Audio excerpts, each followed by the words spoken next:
सबसे पहले भगवान भोलेनाथ के चरणों में प्रणाम करती हूँ, मेरा प्रणाम स्वीकार हो। आदि शक्ति माँ भवानी गौरा के चरणों में प्रणाम करती हूँ, मेरा प्रणाम स्वीकार हो। सभी देवी देवताओं के चरणों में प्रणाम करती हूँ, मेरा प्रणाम स्वीकार हो। आप सभी गुरु भाई गुरु बहनों के चरणों में प्रणाम करती हूँ, मेरा प्रणाम स्वीकार हो।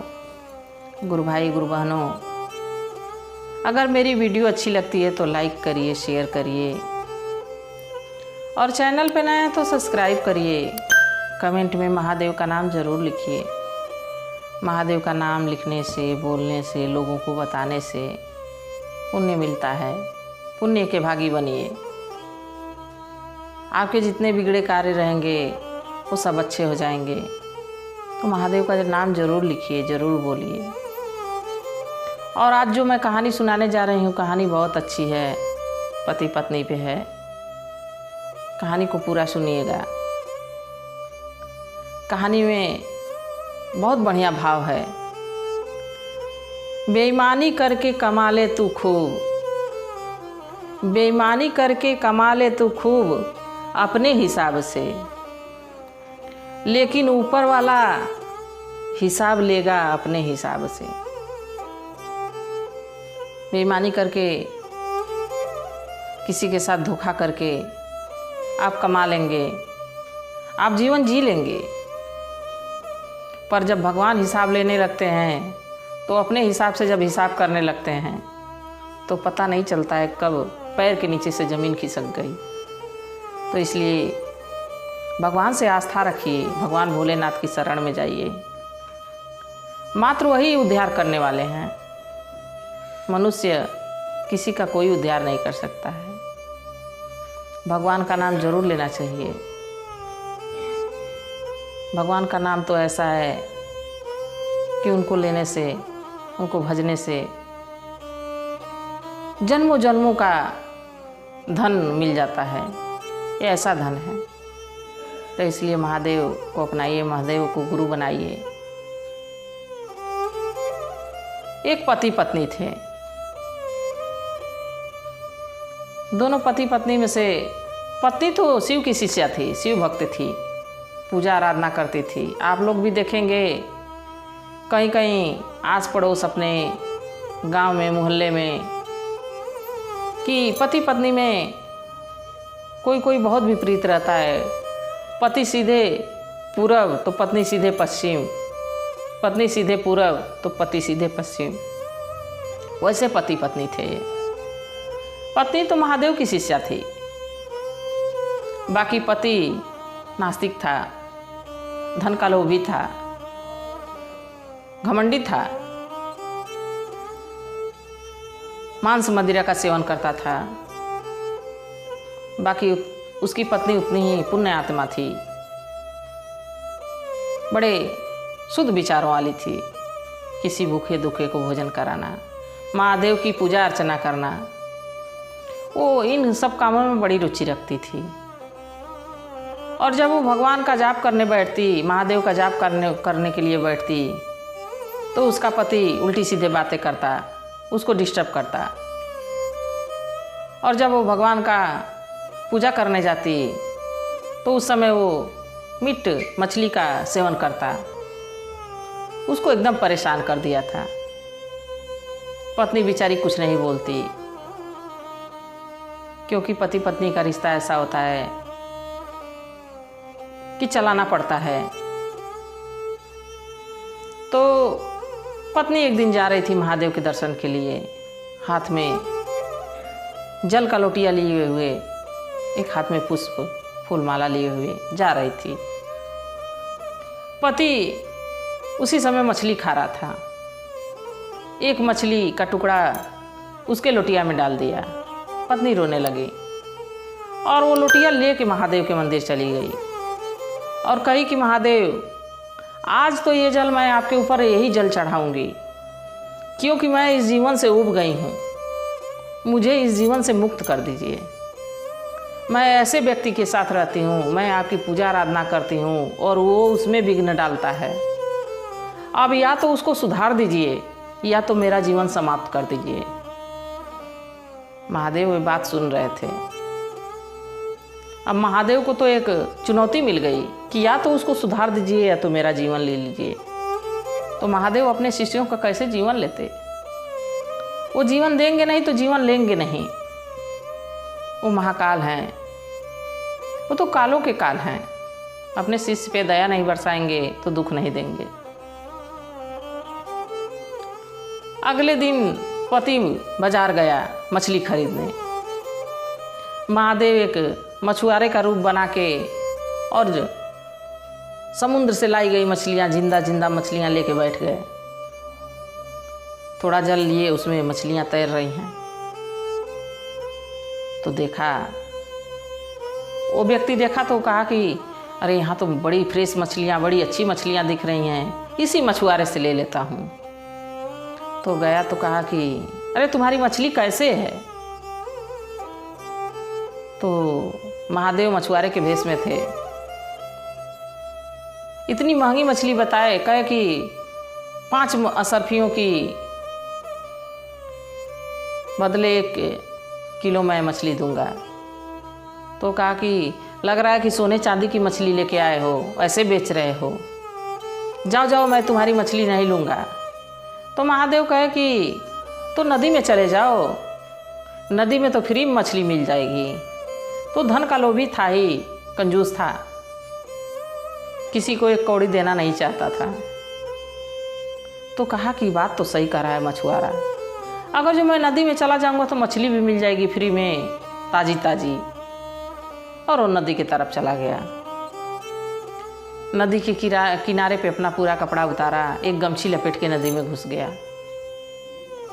इधर जैसे वो नदी में घुसा, वैसे तेज से हवा चली, उसके कपड़े को उड़ा ले गई। अब बची मात्र उसके पास एक गमछी।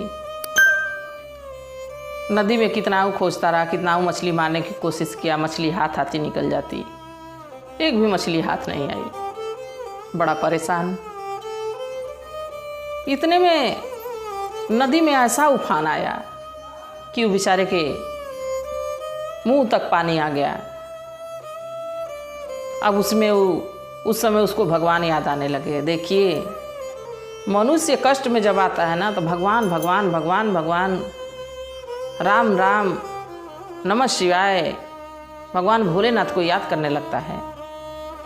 तो कहा कि हे भोलेनाथ मुझे बचा लीजिए, हे भोलेनाथ, हे गंगा मैया मुझे बचा लीजिए। अगर जो आज मैं नदी में से निकल जाऊंगा तो मैं खूब बढ़िया जागरण चर्चा करवाऊंगा, भजन करवाऊंगा, कीर्तन करवाऊंगा, और 1.25 मन दूध का मैं खीर बनवा के और प्रसाद बांटूंगा। तो जब ऐसा कहा महादेव से तो थोड़ा पानी कम हुआ, थोड़ा और आगे आया।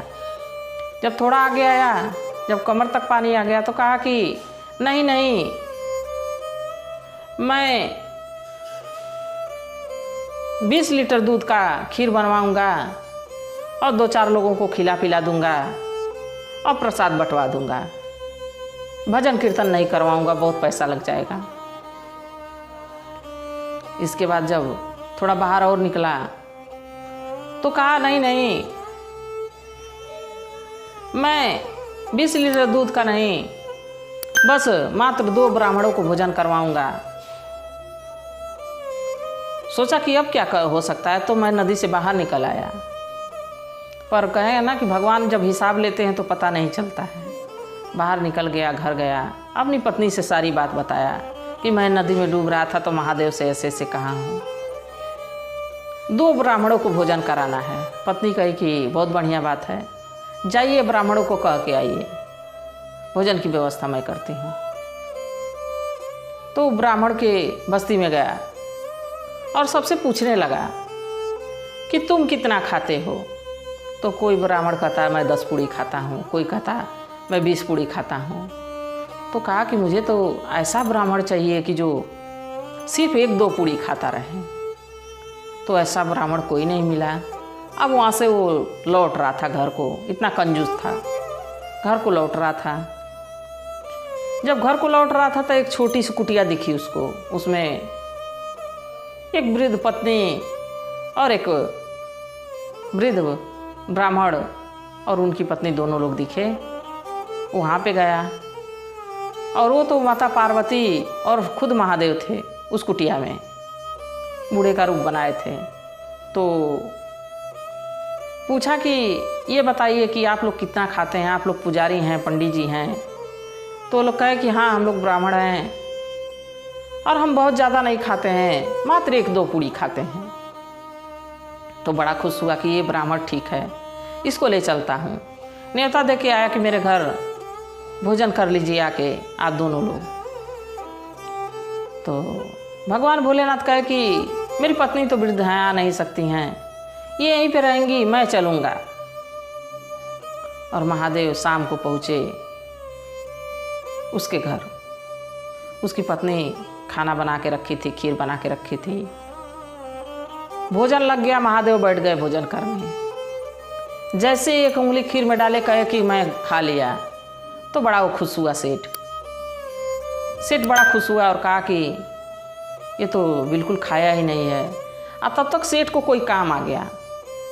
तो सेठ कहा कि ऐसा भाग्यवान कि इनकी विदाई दान दक्षिणा दे के कर देना, मैं जा रहा हूँ, काम निपटा के आ रहा हूँ। वो अपना चला गया। अब इनकी पत्नी अपनी तिजोरी से गहने अपना निकाली और ब्राह्मण देव को, महादेव को सब दे दी। कहीं ये ले जाइए, अपनी पत्नी को दे दीजिएगा, इसको पहने ओढ़ेंगी, हमारे किसी काम का नहीं है। महादेव सारे गहने लिए और लेके चले गए उस कुटिया में। ब्राह्मण आया। ब्राह्मण तो अपने कुटिया में पहुंच गए। जब सेठ आया तो अपनी पत्नी से पूछने लगा कि अरे भाग्यवान, उस पुजारी की विदाई की, क्या दी हो?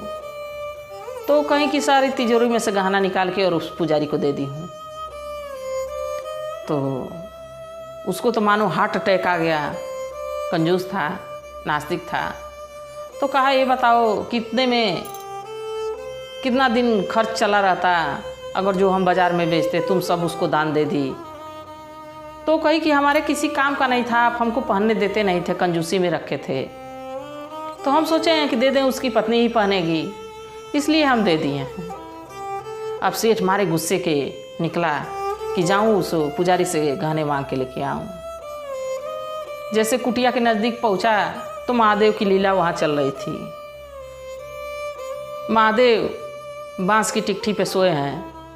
वो बूढ़ो बाबा जो थे बांस की टिकठी पे मरे पड़े हैं, और जो उनके भूत प्रेत देव मानव दानव जो भी हैं मनुष्य रूप में रोए चिल्लाए जा रहे हैं। अरे अरे, उस ब्राह्मण के, उस सेठ के घर ब्राह्मण देवता गए और खीर खाए, उसमें जहर था, मर गए। अब सेठ ये सुना कि ये तो हमारे ही घर आए थे और खाए और मर गए, अब तो ये सब हमको पकड़ लेंगे। वहाँ से भागने लगे।